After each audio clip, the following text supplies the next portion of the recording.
Districts is almost here, and we have another awesome athlete. Let's get started. Sir, I will live with perseverance in the spirit of Taekwondo. Courtesy for fellow students. Integrity within myself. And to become a black belt leader. Welcome to the ATA Nation Podcast. Instructors, students, parents, masters, grandmasters of Songnam Taekwondo, welcome back to the ATA Nation Podcast. This is episode 149. Next episode, 150. Can you believe it? It's going to be amazing. We have so much going on this time of year because, as you know, we're in postseason. District championships. Everybody's waiting for those finals. By the time you hear this episode, the final standings might be out. I think they will be. I think when you listen to this, you'll be able to see those. Who knows? Maybe district's registration will be even really open by then. Who knows? I don't know because I'm recording this in the future or in the past. In the past. You're hearing this in the future. Now, a couple reminders though, as we get ready for districts, do not forget. You can only register for the events that you're qualified in. You can't register for everything like a regular tournament. You can only register for the things you're qualified in. 2, you must register online. There is absolutely no registration at the door. You can't do it. You don't register online, you will not be able to compete at districts. So just pay attention to social media, your instructor, the things going on. Online and everywhere onto when districts registrations will be open. As a guy who helped set up districts for our Mid-America district, I'm going to ask also a kind of a special plea. Parents, these districts are put on by groups of schools. These districts are not run by any one individual school or by ATA headquarters. A lot of stuff is done by headquarters, but the day-to-day on that day, getting people checked in, doing the wristbands, getting the athletes ready, getting all the stuff, set up and torn down is all done by local volunteers. So I really encourage you to give back to these areas that you've been supporting in tournaments and whatnot, and volunteer to help, whether that be setting up the day before, tearing down after the event. There are people who will be needed in all of these districts for checking people in as athletes, for doing spectator admission, for doing the pro shop.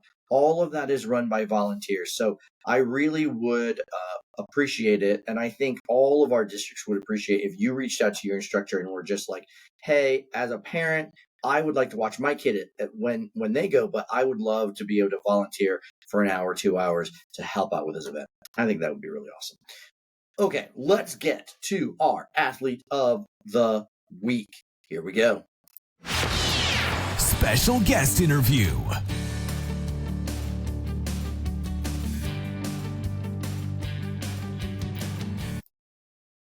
ATA Nation, we're super excited to have with us today Ms. Lexi Barnes. How are you? Good. How are you? I am wonderful. You are another one of these awesome athletes of the week. Can you introduce yourself? Tell us where you train, who your instructors are, what rank you are, that kind of stuff. I'm Lexi Barnes. I'm a first 3 black belt. I train at Wexford ATA in Pittsburgh, PA, and my instructors are Miss Stanley and Mr. Langer. Excellent. And what got you? Well, before that, how old are you? I forgot to ask. Oh, I'm 11 years old. Perfect. So what got you into martial arts?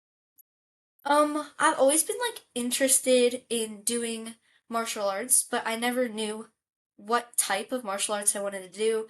When I was younger, I did ninja camps and stuff like that, and I wanted to do karate because I didn't know any other martial arts.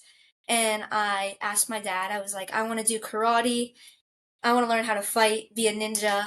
And we did more research into it, and we found that the AT industry was the best way to go. Well, you are not wrong. That was a great choice. What age were you when you started? I was 8. 8, perfect. Okay, fantastic. Well, that's super cool. Usually we hear lots of stories about you know, little boys that are like, I want to be a Ninja Turtle. I want to be a and not as much the ladies. So I love that you were like, I want to be a ninja. That's awesome. Were there any like shows or anything that you watched that made you think you wanted to be, do martial arts? Um, I like a lot of action shows when I was younger, and I loved the Ninja Turtles, and I even like dressed up like them.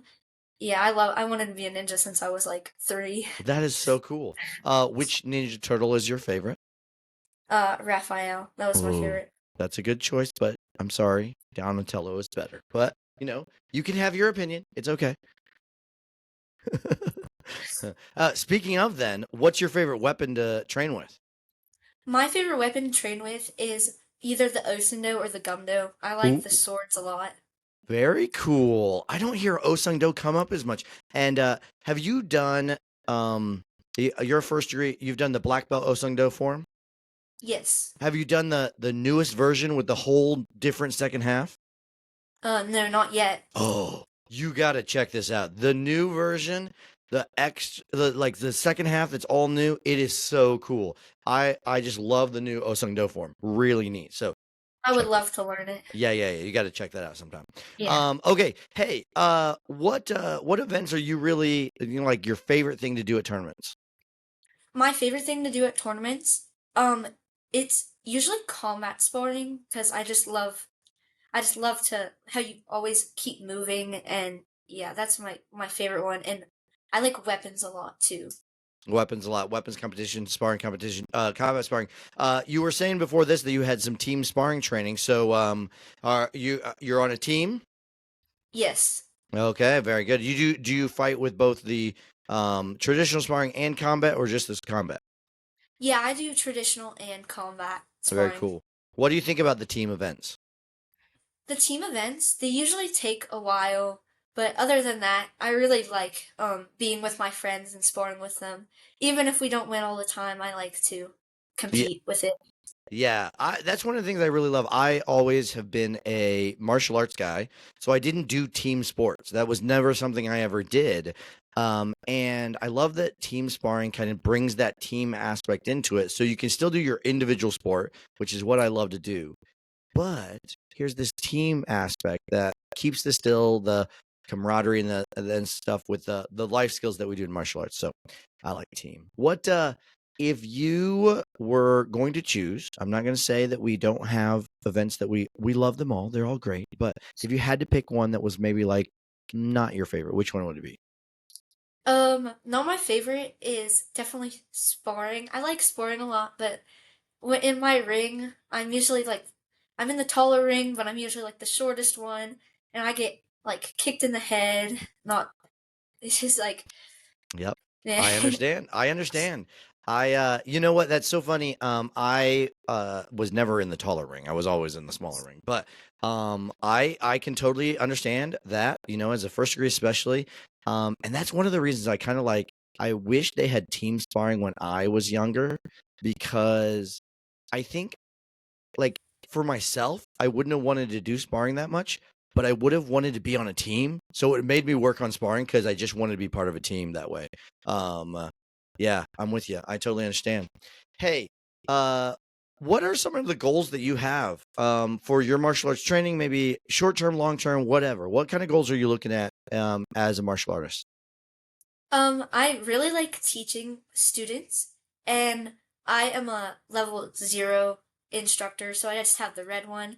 But I really would love to get my level 1 and then maybe go to be a certified instructor someday. I love that.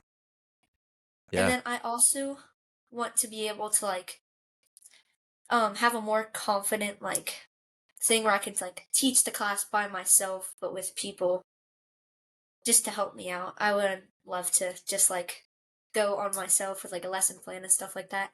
I love that. I guarantee you will be awesome. The confidence you build. We just drove by. I was out on a drive with my kids, and we drove by where the Taekwondo school that I taught my very first class was.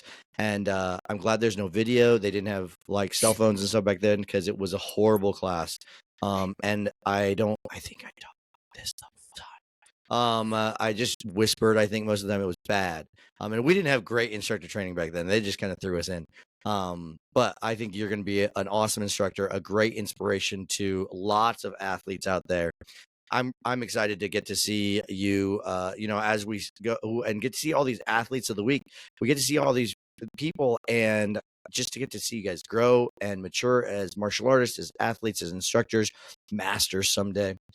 So, what does it mean to you to be an athlete that goes beyond the belt? It means to me to be an athlete that goes beyond the belt is not just helping and being your best self inside of your martial arts school. It means being your best self out of school, helping whenever you can, having courtesy for people, and just being yourself. I love that. I think that's so important. Courtesy, being yourself, those kind of things in today's world is just, a really important thing with so much social media and, just all the issues going around. So I love that. It's great to hear of young ladies like yourself embracing the idea of going beyond the belt. And so we really appreciate you inspiring us in ATA Nation through being one of these athletes of the week. And all this amazing training you're doing. So congratulations and thanks so much. Thank you. I always leave early, and then sometimes I have people message me. I was like, I had something else to say. Anything else you want to say, or you plan to say to AT Nation out there, or do you think you covered it all? I think I covered it all. Excellent. Well, I'm glad. I'm excited to get this information out to let people see you as an athlete. Congratulations on being chosen, and thank you for being an inspiration to all of those other athletes in ATA Nation. Thank you for having me. Thank you. We want to thank Miss Lexi Barnes for a great interview. We really appreciate all these awesome athletes. We've got more coming all the way through June. It's going to be amazing. We've got some other neat things coming as well, getting ready. This is what I'm going to ask for you. I'm going to ask for you today. Please head over to YouTube, click the subscribe button for the ATA Martial Arts YouTube page. We're putting more shorts on there for the podcast. Some junior ambassador things. We got some other stuff. So make sure you hit the subscribe button over there on YouTube so you get notified of every episode. And you can do that on your favorite podcast player as well. Don't miss out. Next episode, 150. We just got so much stuff going on, guys. 55-year anniversary of ATA last year.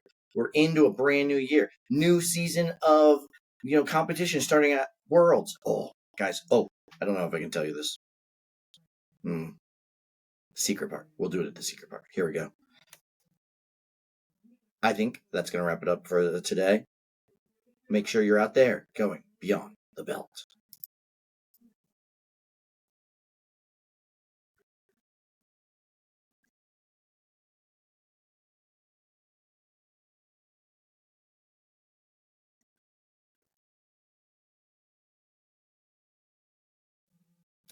Okay, guys, I saw previews. Senior Master Lee showed previews of the medals for World Championships to the licensees yesterday. Really cool. Okay, you're not going to want to miss. We got one of those kind of combined medal things going on. I don't know if I'm supposed to tell you guys. I hope I don't get in trouble, but it's gonna be cool. I can't tell you anymore. Better be quiet. They'll fire me.